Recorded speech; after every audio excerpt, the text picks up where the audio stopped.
नेता प्रतिपक्ष भूपेंद्र सिंह हुड्डा ने आज रोहतक की गड़ी सांपला किलोई विधानसभा क्षेत्र से कांग्रेस उम्मीदवार के तौर पर नामांकन पत्र दाखिल किया। इस दौरान उनके बेटे एवं लोकसभा सांसद दीपेंद्र हुड्डा भी मौजूद रहे। बाद में पत्रकारों से बातचीत में भूपेंद्र सिंह हुड्डा ने कहा कि पार्टी ने उन पर भरोसा जताया है और उन्हें जनता का आशीर्वाद भी मिल रहा है। उन्होंने प्रदेश में कांग्रेस की सरकार बनने का दावा करते हुए कहा कि लोग अब भारतीय जनता पार्टी से कार्यों का हिसाब मांग रहे हैं।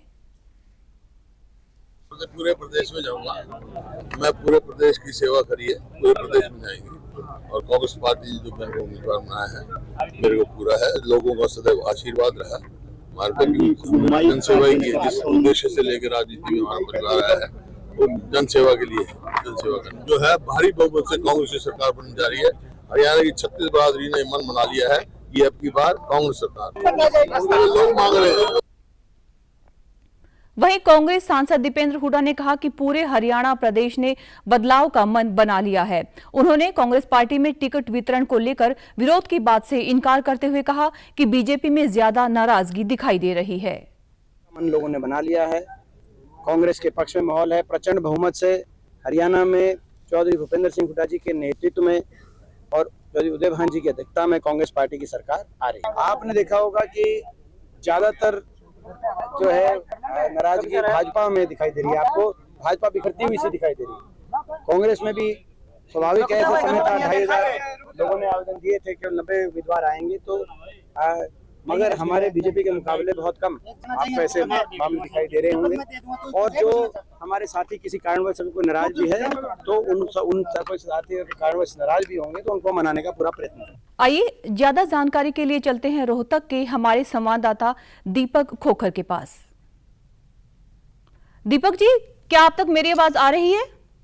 हाँ बिल्कुल पायल, बताइए।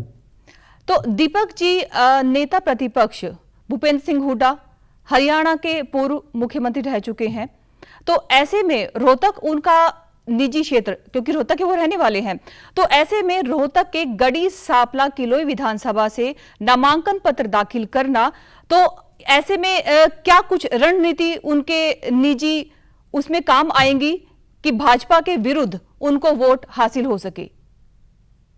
देखिए, मैं आपको बता दूं, रोहतक जो क्षेत्र है वो एक तरह से भूपेंद्र सिंह हुड्डा का गढ़ माना जाता है। भूपेंद्र सिंह हुड्डा भी गड़ी सांपला किलोई से 5 बार विधायक रह चुके हैं। वे रोहतक लोकसभा क्षेत्र से 4 बार सांसद रह चुके हैं और वर्तमान में उनके पुत्र दीपेंद्र हुड्डा यहाँ से सांसद हैं। तो ऐसे में चुनाव उनके लिए काफी महत्वपूर्ण है। वो अपनी जीत के प्रति आश्वस्त भी हैं। उनका कहना है कि आगामी चुनाव के बाद हरियाणा में कांग्रेस की सरकार बनने जा रही है। वे पूरे प्रदेश में घूमे हैं और पूरे प्रदेश में जिस तरह का माहौल देखने को मिल रहा है उससे ऐसा लगता है कि कांग्रेस की सरकार आने वाले दिनों में बनेगी।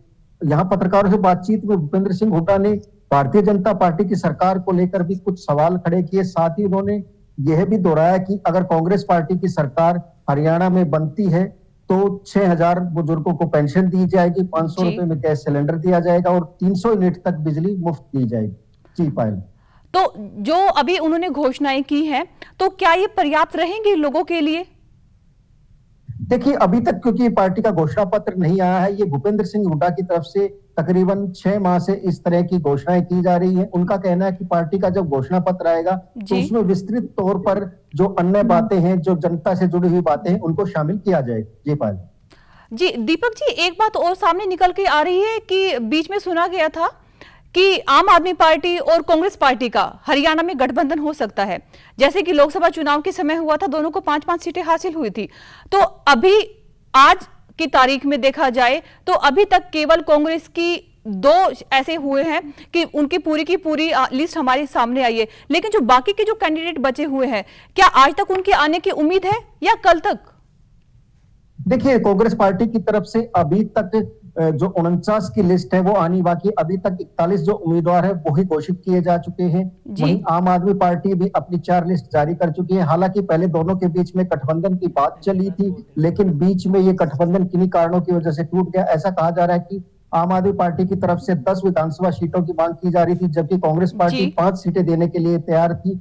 राहुल गांधी भी गठबंधन की बात कह चुके थे, लेकिन कहीं ना कहीं ये सिरे नहीं चढ़ पाई और अब दोनों पार्टियां अपनी अलग अलग राह पर है। जी दीपक जी, बहुत बहुत शुक्रिया हमारे साथ जुड़ने के लिए।